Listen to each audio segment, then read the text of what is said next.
Hello, everyone. Thank you for joining us. We're going to get started in a few minutes.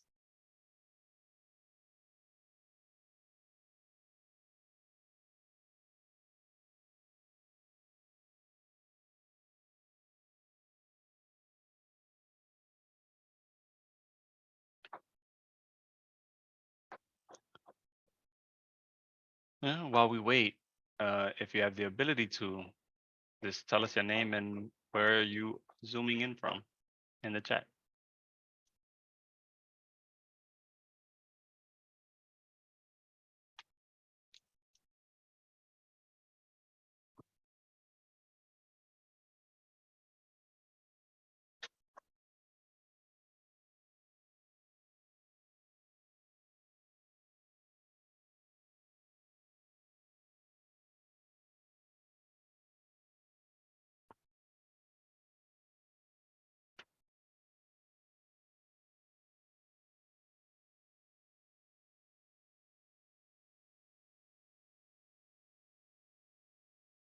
Oh, Jose, some people in the Q&A are saying the chat is disabled, so I guess we can use the Q&A for now. Sorry about that.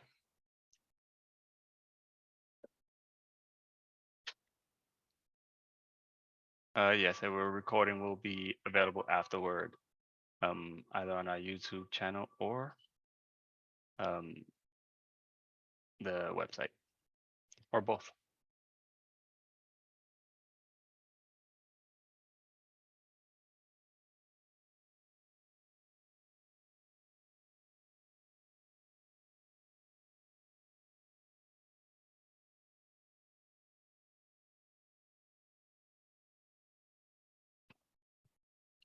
All right.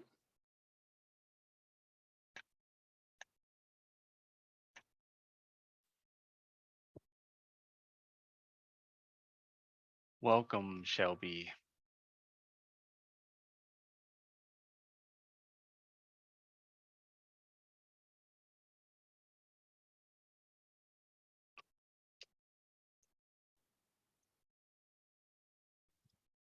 All right.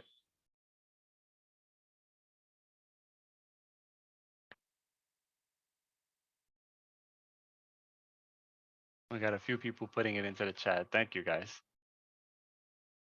Hey, Tucker, how you doing?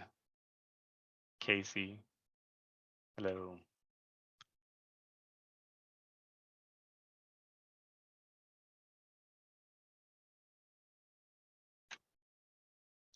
All right, we're gonna get started. Thank you very much, one, for joining us on this webinar, tips and tricks on how to recruit uh, new PAs. We're here with some very knowledgeable people who've been doing peer mentoring for CDPAANYS for quite some time. I'm going to introduce myself. My name is José Hernandez. I am the community organizer for CDPAANYS. I am a C5 quadriplegic. I also participate in the program and have been a consumer for over 10 years. Oh, yeah, almost 20 years. Um, Before I move on to the introductions of the other folks, just a few ground rules. As you can see, we are in webinar mode. You could only see us. You won't be able to see the attendees. We apologize about the um, chat feature. We was hoping that it would be available, but it's not. If you need ASL interpreter, you can highlight the ASL interpreter that is available right now. And when they switch off, please remember to pin and highlight the next interpreter. For those who need captioning, you can click on the more and turn on the captioning from there. All right. Welcome, and let's move on to introductions. Athena. Yes, hi Jose, thank you. My name is Athena Savides. I'm the advocacy peer mentor here at CDPAANYS. I live in Brooklyn, New York, and I've also been a consumer with my own CDPA program. Just as Jose said, for over 10 years, I was trying to count, but I lost track already. Happy to be here. Sandra? Hi, I'm Sandra. I'm a peer mentor with CDPAP. I have been a consumer for, lost count, 30 years, maybe more. I'm a Wow. C5 quadriplegic, and I've been doing this a long time. I'd be happy to help. And Joanne? Hi, I'm Joanne. I'm from Queens, New York, and I'm a peer mentor here at CDPAANYS. I was a designated representative for my grandmother for over 5 years. So we're here to help in different questions you have about the different roles at CDPAANYS. So to get us started, let's go with our first poll. And this one. How long did it take you to recruit your most recent? It cuts off for me. Approximately how long did it take from the moment you started recruiting until a PA is hired and working for you? Look at those numbers come in.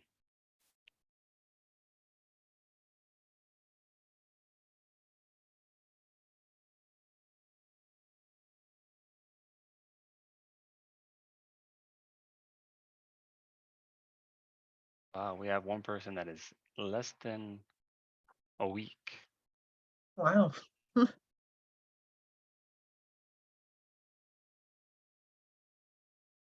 right, I'm gonna show results. So on average, right around the middle, less than a month. The most is about 1 to 3 months, which is typical and is not unusual or out of the question to have 3 to 6 months or more to find a good PA. And that has been my experience. How about you guys? For me, Yeah.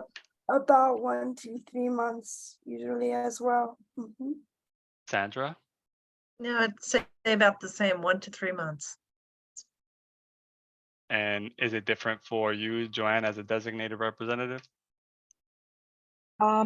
It was just because I was very detailed in who I wanted for my grandmother's personal assistant. So it took me a little more time, around 2 months. All right. So I'm gonna start us off with a question, So you're hiring, right? You're starting to hire a PA. Where does a person begin? Like, the entire steps. Let's go through, you're new at it and have no idea about the program and you're just starting. How would you go about starting the entire process? Well, go ahead, Joy. I didn't see your hand up. I'm sorry. Okay. I would start off with the agency. Sometimes they have database that they keep names of personal assistants that want to work. Anything else, Sandra or Athena?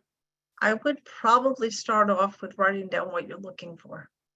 Make a list of what your needs are. And what are And your priorities? I'd prioritize that.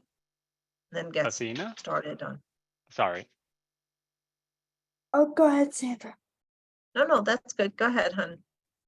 I agree with you. That's a great first step. I was just going to say, in terms of looking for a PA, the first thing that you need to do is know exactly what kind of candidate you're looking for before you even do anything else, and what your needs are.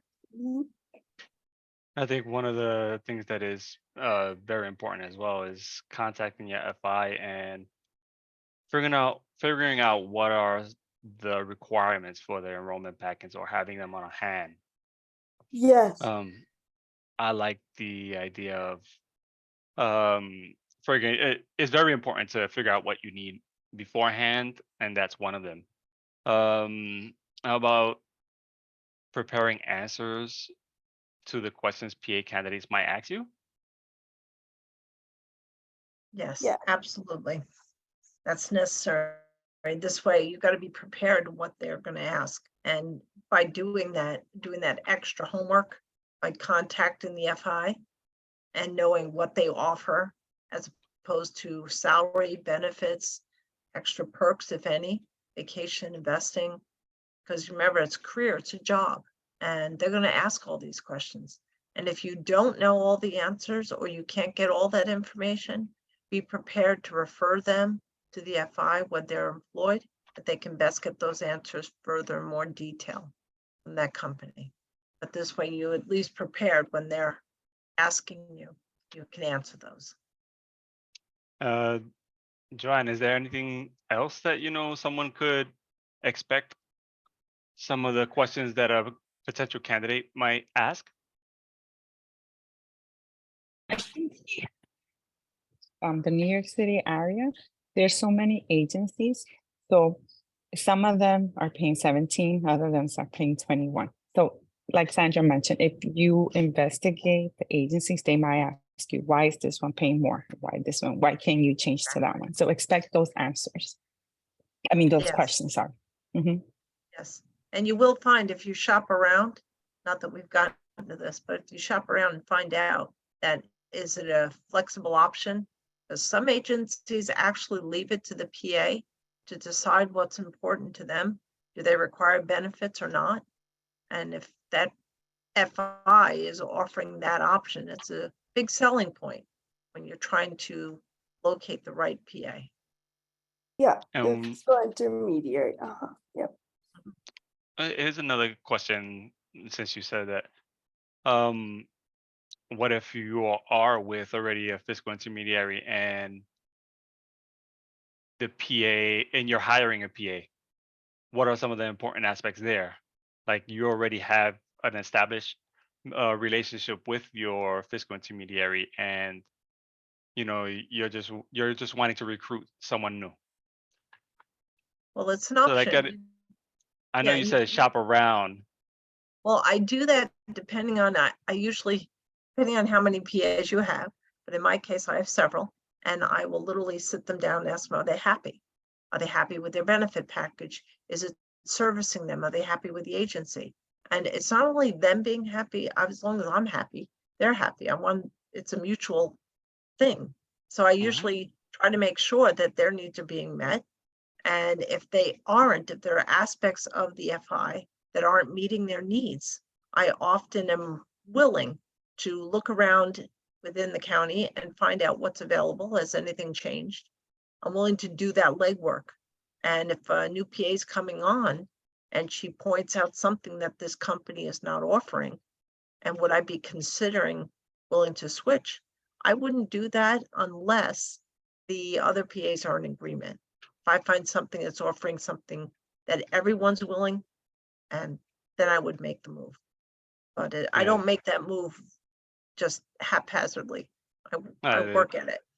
that is definitely a big decision. Yes. Is PAs that you have had for a very long time might have established 401ks or retirement plans, Exactly. or in my case, some of them are grandfathered into health coverage. So it's Mhm. definitely a decision that shouldn't be taken lightly. Exactly. I think we're gonna do one more poll before we start discussing some of the recruitment strategies. So I'm gonna pull up the second poll. I remember how to. Okay. So what is your favorite method of recruitment?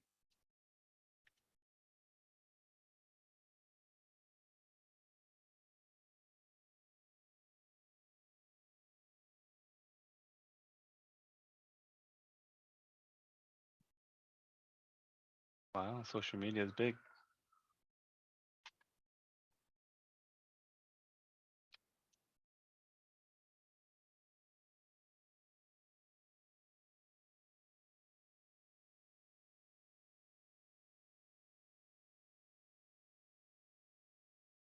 Let it go. few more seconds.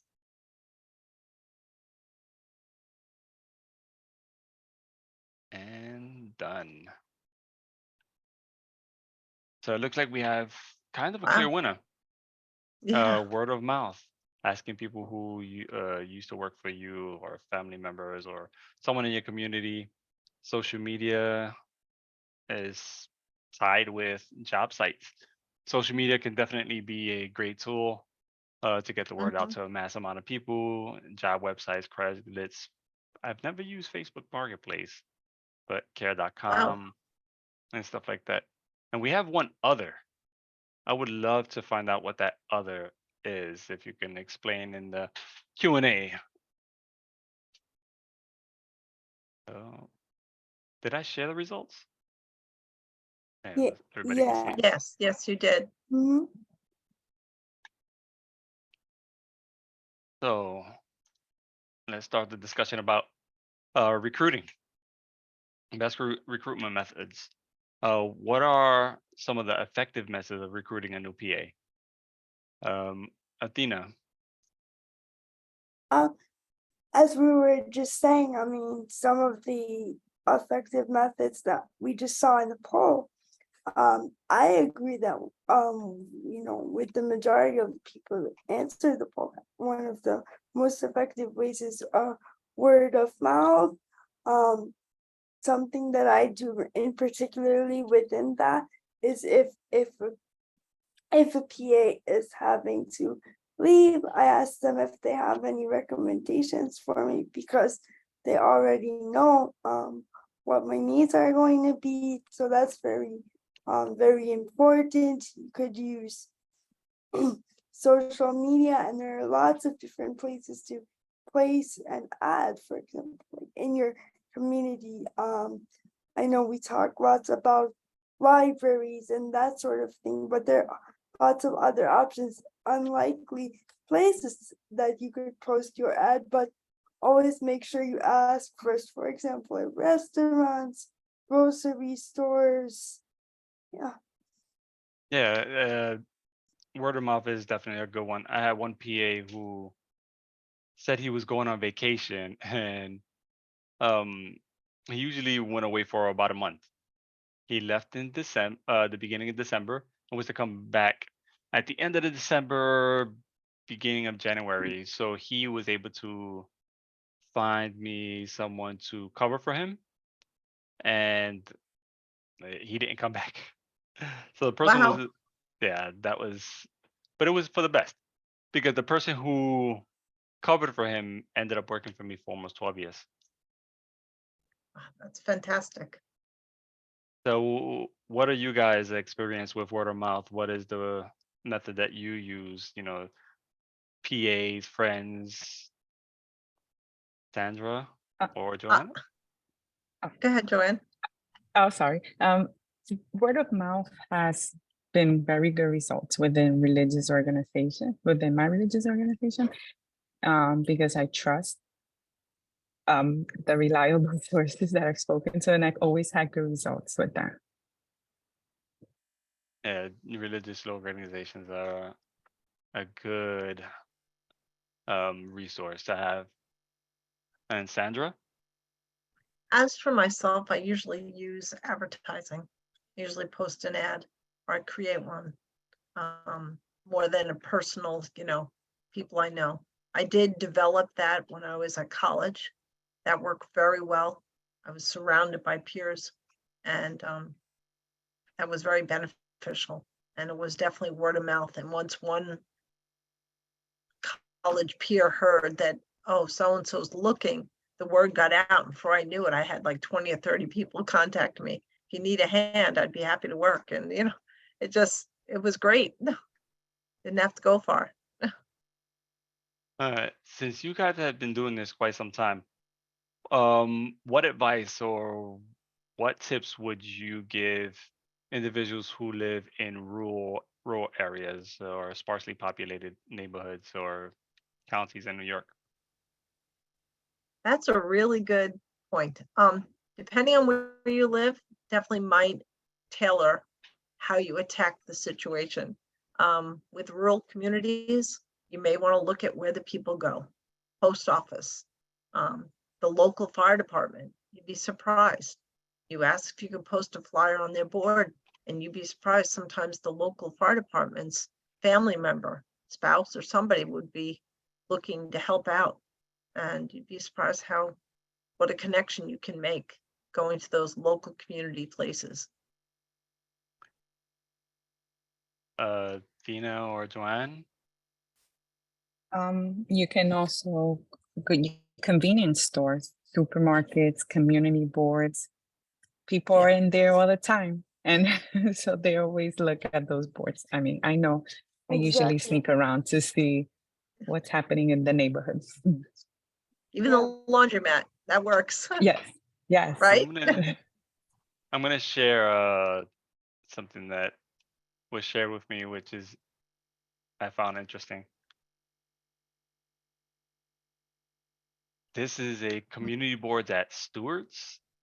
I don't personally know what Stewart's is. I think Athena has been to a Stewart's a couple times. Yes, yes. It's a big supermarket, but it has things other than food too, like any kind of housing supplies. Yeah. It's like just a large department store where everyone meets up. It's like a grocery, but it has housing supplies too. Well, if you see their community board, there's a lot of different advertisement, and you can definitely put like a tearaway flyer or something Those work, with your yeah, needs. those work really well. Those tearaway flyers. Many of the consumers I've worked with, when we help them out, they've used those and had really good results. Yeah, Yes, and getting you- Alyssa in the chat says upstate New York gas station and convenience store. Yes. Oh, Famous yeah. famous for their ice cream, but also Yeah. for gas. Yeah. Stewards. Good to know. Oh yes, yes. Stewart's. Sandra, I know that you mentioned the tearaway flyers. You helped create kind of a sample of the tearaway flyer, and I just wanted to make sure everyone gets to see it. Now, keep in mind, when you use the tearaway flyer, I said, it's up to you what you put on that. You can be as Mhm. detailed as you want or very non-specific, and then do your screening through the interview. It's entirely up to you. Yep. In this example, this person is looking for a male that lives in the Bronx County. His agency, I'm assuming his FI is paying $18 an hour, 5 days a week, 8 hours per day. Needs assistance with bathing, dressing, light chores, cleaning, laundry, light cooking, accompanied to appointments, shopping, and errands. And this person is bilingual, speaks English and Spanish, no experience necessary. And of course, his contact information. And in this day and age, we all have cell phones, so it's not out of the question even to ask someone to text, right? Yep. Text, email. Absolutely. So, And actually, some of the consumers I work with, the younger sect, tend to feel very comfortable with text as opposed to audio communicating. I don't know why, but it works for them. and Sandra, you said something interesting about fire departments. Can you elaborate a little more on that with the fire departments? Yes, actually, a neighbor, this person I was working with, their neighbor was a volunteer fireman. And many upstate and Long Island have community-based volunteer firemen, and they're all throughout our community. And yeah, he said, why don't you post it at the firehouse to this consumer that I was working with? And they put something together, actually helped them, but they put something together and they had a fantastic response going through the firehouse. Now, not all of them were directly from the fire department, but they were either related in some way or another, or someone knew someone in their community that was looking for a little work while the kids were in school. So it just seemed to work very well in that community, more of a rural setting. Yeah, because it's more close knit community than like here in the city. Yeah, well, that's just it, because many of the people are based in the community are volunteers. So we had gotten questions in advance, and I wanted to get to one of them. Um, where does an untrained person get trained? Who would like to jump in on that one? I Joanne? can. Yeah, Athena, go ahead. Okay. Oh, Joanne, you want to go? It's up to you. You can go ahead.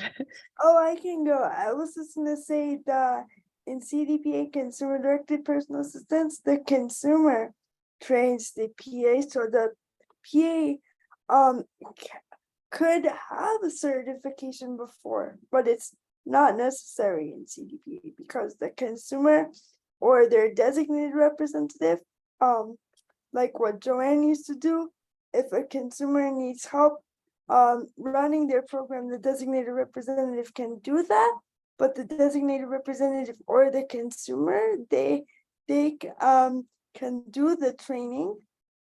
They do the training themselves, so they can do the training the way they want it done. Yeah.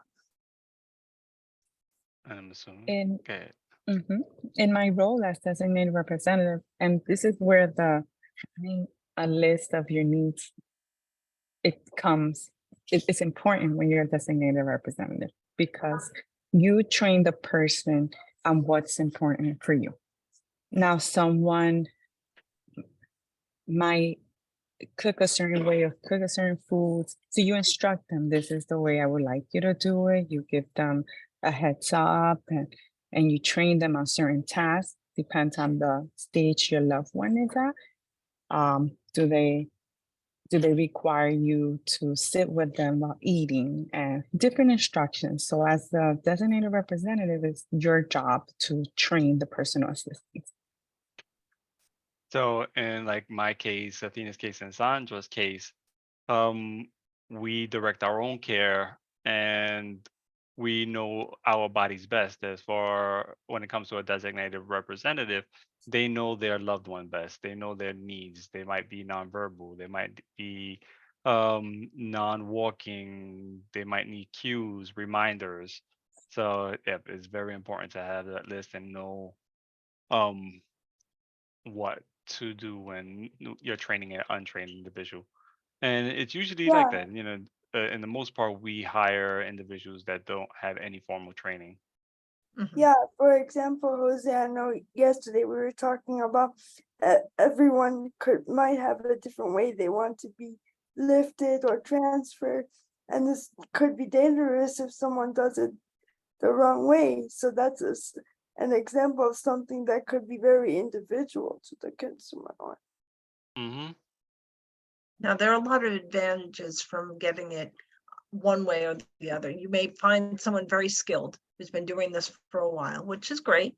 As long as you're able to impress upon them what your needs are and the way you need it done. Some are coming from basically actually trained, certified aides, which has a huge advantage in some cases. But on other cases, having an aide that has absolutely no skill in doing this, they've never done it. It's not to be afraid, nothing to be frightened about. It's a clean slate. You, again, like Jose said, you get to train them your way. That comes also at a huge advantage for you. Mm-hmm. So I wanted to get to one more question that's in the Q&A. What different things should I ask various FIs about when shopping around? I'm thinking about changing from mine. That's an interesting question. Yes. One thing that I would definitely go is to our website, cdpaanys.org, and look at Find My FI. There you'll see many different FIs from New York State and visit their websites and see what are the differences. Anyone else? Oh, sorry.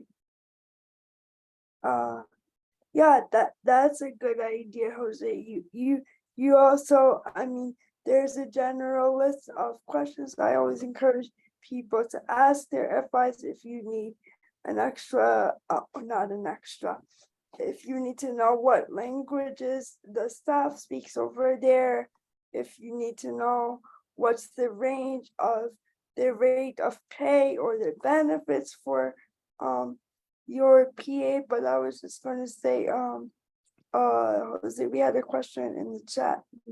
It's a good question. I was thinking Yes. of an answer. If you wanted me to share, or It's the how often do you, consumer or designated representative, rely on the plan of care from the no, it's about someone asked, what do I do if I can't train someone to transfer me or pick me up? That is an interesting question. I was thinking of an answer. Good. You have Usually, one? usually what I would do is ask one of my current staff members or my family if it's appropriate or they're available to help me train the person, because I'm in the same position. I wouldn't Yeah, be able to physically do it myself, so the optimal would be to ask another PA, another staff member to help. absolutely. That is a good way. Another way is asking for a referral for a doctor to go to like one of the rehab places and get 1 or 2 training sessions with an actual OT or PT. Oh, good idea, Jose. And it's something that kind of evolves as you get more and more comfortable with, different PAs. Relationships develop, uh, things change in your life. In our cases, we work and we have to be flexible around that. There's like traveling involved, not just accompanying to doctor's appointments. I might have a job appointment or meeting with an elected. Let's use that as an example. Mhm. So, no, definitely, it's something that evolves as you grow into CDPA. And as you age as a person with a disability, it also changes. Yes, that's true. Uh, I'm telling you, bones ache that I never thought that would ache when I was 20. You're not alone. Nope. I want to get to advertising again. And what information do you or does someone need to put into an ad to make it the most effective that it can be? Wow. Well, that can vary depending on your needs. Now, if you want to be as detailed as possible and you don't care to do an extensive interview, you can use that ad as a means of screening the applicants that apply. I had one consumer that was extremely allergic to smoke, could not have anyone work for them that smoked or had any connection to smoke.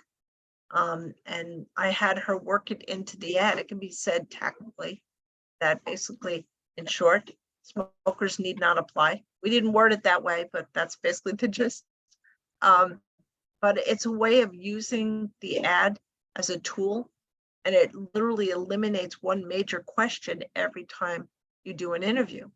Do you smoke? Do you smoke? You don't have to ask it now. It's already in the ad, and everyone that's applying doesn't smoke. So it's something to keep in mind. You can use it as a very effective tool, depending on what you put in your ad. And if you need help with them, that's what we're here for. So that would be like a non-negotiable, Yes, absolutely. something that absolutely cannot be broken. Like you said, Yeah. no smoking. And there's Yes. other And reasons. There's health issues. right. And then you can use that in the reverse. Instead of a non-negotiable, you can put an absolutely a must-have. Just reverse it. I also had a consumer that was nonverbal and needed to have a PA that would be very comfortable dealing with someone who was nonverbal. Visually, you would always have to turn and look at them to speak. It was very, a requirement that you wanted, and it made it a lot easier. Anyone that might be uncomfortable with a nonverbal client that they would work with. So it's something you can do it either way, a non-negotiable or a must-have. But it works effectively when you're placing an ad. Right. Joanne, what are some of the things that a person can put in their advertisement that would also make it, more effective? Not just non-negotiables. When you're writing the ad as a designated representative, there's some things that you can put. Like in my case, my grandmother, she only spoke Spanish, so that was crucial in the ad. You have to list the daily activities and rank them in order of importance. That's crucial to having success with the program. For example, in my case, it was, I wanted someone to eat with my grandmother. So I would mention that in the hiring process. Would this be okay with you? And so you, as a designated representative, have to determine what's your order of priority in your daily activities versus your wants. Sitting with a person while they eat can be also a safety issue. You don't know if the Yes. person has choking hazard or needs to be visually watched to make sure that they don't put a large piece of food in their mouth Mhm. and choke. So yeah, no, definitely rank the items that you put in there. I want to show another example of an ad that came across, and it had some pretty interesting tips in there. You guys can see that? Yeah. Mhm. So this one right here, it's a person lives in Upper East Side of Manhattan, transportation, subway, bus, train, auto, phone number, their email, their age range, the consumer's gender, the pay method, the candidate's experience, teen, young adult, wheelchair, preferred candidate gender, female, required documentation, Social security, proof of identity, uh, recommendations, and they have the hours, days, pay rate, and they go into some detail that I found interesting. They were clear as day. There's a Yeah, very compassionate individual. detailed. Like this is the part that I really thought that was great. Mhm. A compassionate individual to support a woman with cerebral palsy. Candidate should be a team player who is able to communicate and coordinate care with the client's 3 other caregivers and parents. Like sometimes simple things like that can, really say, I'm coming into Yes, a household where they care about the person. right. Um, And you're making the PA that's coming on aware that there's care in place already, and it's going to be a team effort, and you're joining a team. So in this case, it's well written, very detailed, and the potential PA that's applying knows a great deal of information coming in. They already know the amount of hours, they already know the amount of pay. So there's very little here that leaves to question. So it's a they very even well have done ad. they even have the non-negotiables. Ah, see it. Yeah, well done. Well, so yeah, that's a pretty good example. Yeah, and that's an ad that when you know you're getting a call from someone after they've read that ad, then you know this person is serious about the job. They already know what's involved and they're coming in ready. Hmm. The only one thing I would point out, Jose, is like for me, if I'm posting an ad, I want to make sure it's on one page, right? Because that one's on 2 pages, it might be hard for people to read. It's like a lot of info, so it's good to have it on one page so everyone can see everything you have all at once. So if it's getting over one page, you might have it too much detail, and there's stuff that maybe you can go over in the screening instead or in the interview, because if people see too much detail, they might get overwhelmed by that tool. So just to be careful on that one. That's And a good always idea. Well a balanced, balance. yeah. Yeah. Yeah. So what are some of the things that you should not include in ad Mm. or advertising? I mean, one of the main things we want to make sure we don't like ask questions regarding like protected characteristics. So for example, we can't they did a good job in that the last example. They said preferred candidate female. That's okay, but we can't say we're only hiring a female or we're only hiring someone this age. I mean, if those are needs you have, you can, maybe speak about that at another time, but you just want to make sure you don't have those protected characteristics in the ad because that could lead to discrimination. And that's something you don't want to have trouble with that. And Well what said. about too much details about yourself and your identity? Yeah, you don't, also that you don't want to make it too personal because what if someone is looking at the ad and might not have good intentions, and you don't want to end up with a stalker. So just be careful. You're only putting what's necessary for the job. You don't want to put like you should have like 1 to 2 ways of contacting you, but no personal information, certainly like government related or anything like that, because those things can be taken out of context and used. So you want to be careful. I also strongly recommend you do not put your address.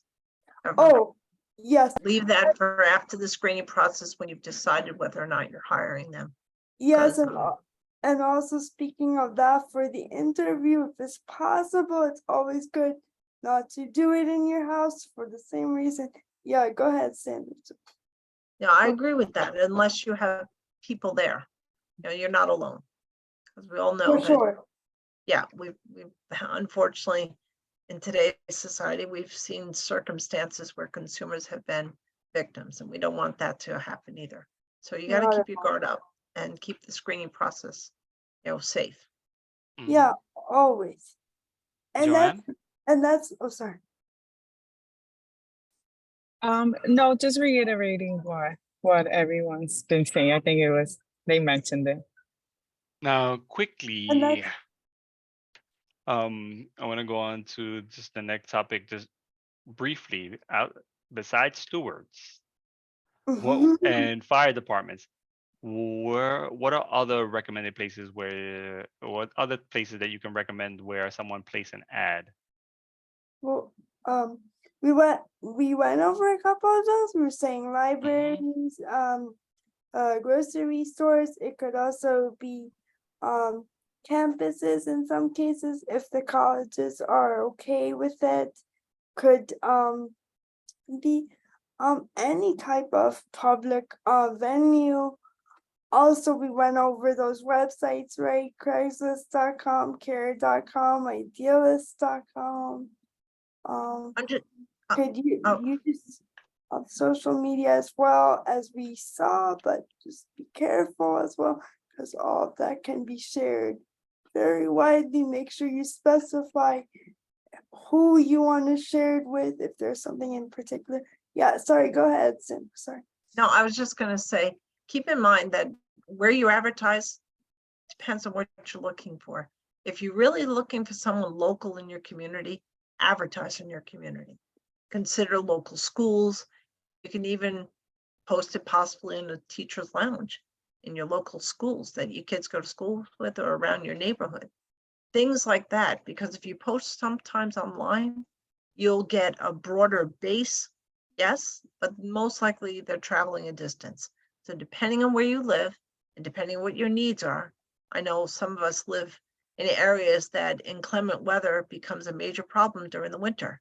Snow, that if they don't live local, they may have a tough time getting to you if you're doing hourly as opposed to say a live-in. So Got to keep all these little things in mind when you're placing that ad and how you want to attack it. I did nursing schools. I had one great PA who was actually studying to become a nurse, and he worked with me at nights and studied, and he was with me for 2.5, almost 3 years, I guess. And Yeah. finally, it was time for him to graduate and move on. But for 2.5, almost 3 years, I had a very, very good aide, and still speak to this very day. And if I need help recruiting, I can always reach out to him. Yeah, Actually, that helps. Yeah, his I had uncle one that works was, here. yeah, I had one that was pre-law and worked with me for 3 years. And then now is obviously a lawyer, but it was nice for those 3 years. Mhm. Comes in handy. And you get to build those relationships as well. So like Yeah. they said, Craigslist, care.com, in New York City, there's one service called the Consumer Directed Services.com. It's a website. And certain FIs have lists that they have. Yes, Let's see. yes, I was just gonna say another really important part of that. I know we've been discussing this a whole lot in the past, but to present the job in a way that you show that how much of a positive experience it's gonna be. So why you're a good consumer to work with and why it's a good situation and what Jose said before, like about balance too. It's hard because you do need to keep your guard up if you don't know the person well, be careful, but also try and relax and show them how it's going to be day to day. So that's another delicate balance you need to work out too, and just doing those two things together. And also, let's not forget, there are some FIs that are kind enough to provide a courtesy list of their PAs that are often, they're already registered with their agency and they may be looking for more hours. So that's usually what that list provides. So if you need an emergency and you're working with the new FI, that's another selling feature of the FI, if they have a courtesy list available. Yep. I'm gonna put up a poll, and then I'm gonna go through some of the Q&A. Yeah.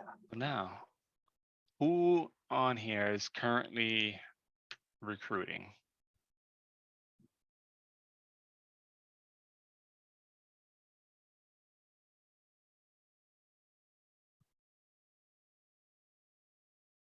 Okay, we have a winner.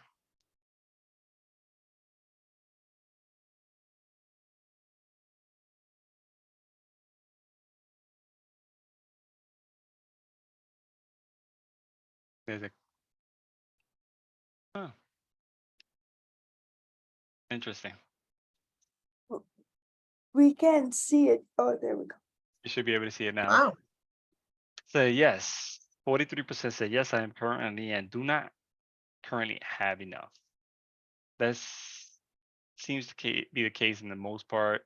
I struggled a long time with finding the proper amount of PAs and even having backups, which is extremely important because you have PAs that call out or get sick. And it's great to see that 35% are not currently looking. Mhm. Alright. I just want to go through a few of these in the Q&A. Jerry says, as a consumer, I'm the primary trainer, but I also have my longest serving PA help newly hired PAs. And new hires come and shadow a long-time PA during shift. My FI allows 40 hours of training. That's a great idea. That Or- is another major selling feature. If an FI will cover the cost of training, that Mhm. fantastic. In many cases, that doesn't happen. But when you're shopping for an FI, that's another good thing to look at. Anonymous is with working with an FI, what are some of the downsides, and how can FIs improve on how they help consumers or designated representatives? Wow, that's a good question. The EVV system. There have been many consumers and PAs that have struggled with that depending on their tech savviness. And some of the EVV systems are not very user-friendly. So in that respect, I would say an FI could improve on offering more training.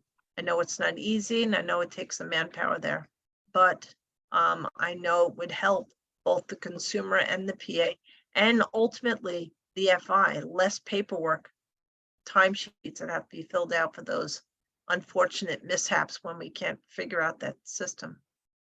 Yeah, electronic visit verification, for Thank you. the PA to log in and out of work, yeah. Welcome. Yep. Carolyn says, once you find a PA, how do you get them on CDPAP? Yeah, I was thinking of answering that one, Jose. Yeah, it basically where you start depends on what kind of Medicaid you have. If you get your Medicaid through your local Department of Social Services, your DSS, you could call them, or you could also call the New York Independent Assessor through Maximus, or if you already have an MLTC PL managed long-term care plan, you could call them as well.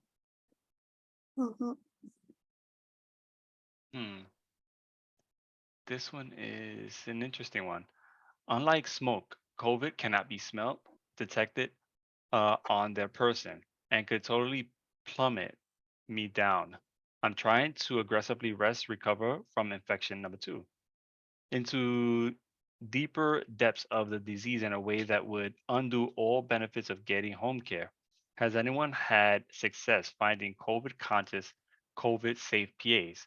And would anyone be interested in collaborating on creating a resource, say Facebook group using existing still COVIDing groups, so that higher risk folks looking for COVID safe work who may have never considered working as a PA can find us and we can find them? Actually, I've actually worked with a consumer once that was, her immune system was shot and she was struggling to find basically people that were conscious of vaccinations and all that. That falls on the consumer. The consumer then has to, in the screening process, she can even place it in an ad if she chooses, any can, and do it through that process or through the screening process of your interviews, and make that a requirement or a question that potentially to work with that individual, they have to make sure they're current in their health regimen and who they live with and how they function. Because you're putting yourself at risk and exposing yourself. I don't know if it would become possible to even establish a pool of PAs that are, but that usually falls on the consumer. No, we're running out of little time. We're gonna go a little bit over. If you guys would love to stay, we'd love to have you. One thing that I definitely want to touch base on is interviewing tactics. Are there any interview tips you would have that can help hire the right PA?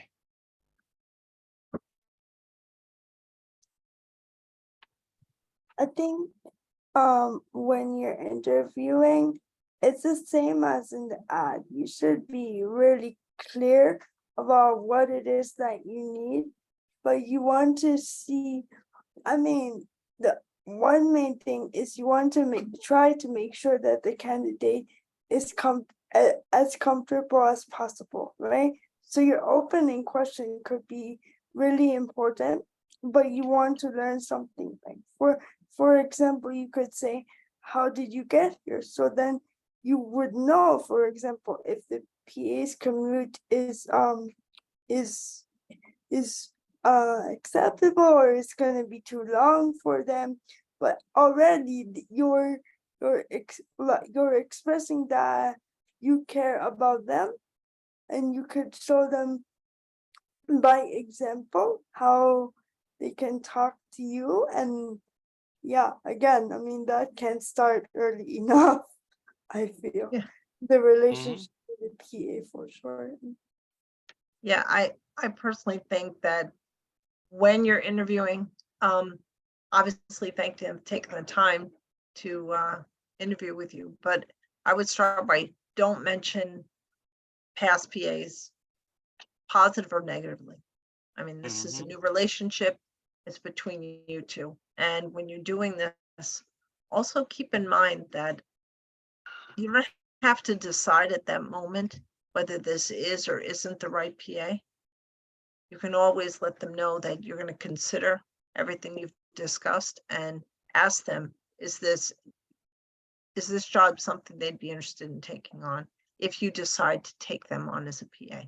So there's many approaches you can take to the interview process and many questions that you can pose depending on your personal needs. And if you ever need help with that, we can sit down with you and work with you. I mean, over through the peer mentors and working out interview questions. And you can even do what we call a practice interview. You know, you run through it as if you're trying to hone your skills before you actually take on the interview process. One thing I'm going to say, and I have a specific question for you, Joanna, but one thing I'm going to say is, sell yourself. It's the beginning of a relationship, right? You bring a lot to the table as well as the PA. They're helping you, and you as a consumer are going to have a relationship. So in my case, I'm very independent. Once I'm up, my tasks are heaviest in the morning or in the evening, and during the day, um, I have some flexibility. It's like housework, some cooking, but getting me up in the morning and bathing and toileting, all that stuff is morning, evening, night shift. I have to do the turning and positioning, and depending on the night, uh, I might have a good one, I might have a bad one. But again, you're starting a relationship with these individuals, and they're in your home constantly. And selling yourself, I'm a good person. I care about my PAs, and I care about their well-being as well. So I want them to feel cared for just as much as they care for me. So, Joanne, I have a specific question for you. What recruiting advice would you have for designated representatives? Since you're playing the role of an agency, basically, you are interviewing and you're trying to see if you have chemistry, because ultimately you'll be their supervisor in that sense. So you want to feel it out. How does this person feel when I give them an advice, or will they get offended? Will they want to implement it? So during the interview process, communication and how comfortable you feel with the new PA is very important, because if not, and if it doesn't work out, you have to fire them because the chemistry is not there and you don't feel comfortable that they take care of your loved one if they're not approachable. So these are some things you have to feel it through while you're interviewing. Hmm. And I just wanted to share one more ad idea that I saw on social media before we go to our last poll. I found this fascinating. I recreated it, but the person created a photo that they posted on social media. I actually saw it on Facebook. We are hiring strong sense of self-motivation, reliable transportation, and a valid driver's license, and ability to, well, it's supposed to say lift, but that says live 65 pounds. Own a smartphone, comfortable performing personal tasks, no experience required, competitive wages, flexible hours, medical benefits, and so on. But the thing that I found the most interesting is that they had a clickable link uh, to a web form that basically a person can do like a free application before going even being contacted, which looked something like this. So the link took you here, and what's your legal name, cell phone number, email. The primary responsibilities of this position include, I guess these would be the non-negotiables. And if you felt comfortable with them, I guess these would be some of the requirements. Please check the options below that apply to you. Willing to perform personal tasks, U.S. citizen, smoke free, able to perform transfers, etc. And then it went into a little bit about hours, days, ability to work night shifts. Maybe it can be tailored to weekends. And please provide any other relevant details connected to prior commitments that may affect your overall ability. And how did you hear about the position? I think that was a great way to Very good. get it out there. Yeah, very well done. And now we're going to go into our final poll. On average, how often do you hire new PAs? Never, 1 to 3 times a year, 3 to 5 times a year, 6 to 8 times a year, 9 times a year or more.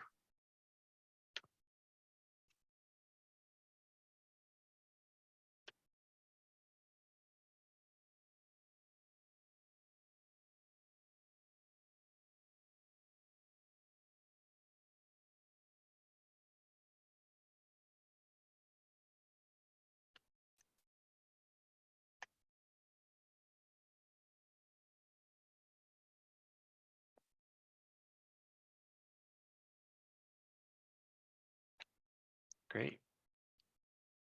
We have results. Never, 1 to 3 times a year. Seems about right. 3 to 5 times a year. And no one needs to recruit 6 to 8 times a year. That would be rough. And 9 times a year, that would be a full-time job all by itself. Yeah, if they're recruiting that much, they really need to call us. Mm-hmm. So Talk about Any- putting a positive spin on a bad situation there, Sandra. That's very good there. any Too closing much thoughts? turnover. Any closing thoughts? Any last words from you guys? Any last advice? If you find yourself struggling or having any difficulty, you do have support. Not only do you have soon our website that's going to be up, and you have us. You can call the peer mentors and we'll be happy to give you help. And the Consumer Resource Center as well. Exactly. Yes. Mm-hmm. Sandra? I just answered, but you missed me. Oh, yeah, You mean Joanne. Joanne. Joanne, sorry. It can be overwhelming, but sometimes just talking about it, we can help you sort things out, whether it be by email, text. There's different ways we communicate with our consumers. And if you want to get more involved, you can join our sister organization, the Consumer Directed Action of New York. You can reach me at the following email address. If you'd like to find out more information about the peer mentors, you can also contact me. You can also contact Greg to find out more information overall about the organization. You can go to cdpaanys.org. And I finally want to thank you all for joining and say we are now accepting nominations for the Fausto Romero Distinguished Personal Assistance Award. Fausto was my PA of 12 years. He went above and beyond to ensure that I was safe. I wouldn't be in this job or in the position I am if it wasn't for him. He was like a father figure to me. And if you have personal assistant in your life that you would like to nominate, who means a lot to you, you can reach out to me. It's Jose@cdpaanys.org. And the form is in the chat.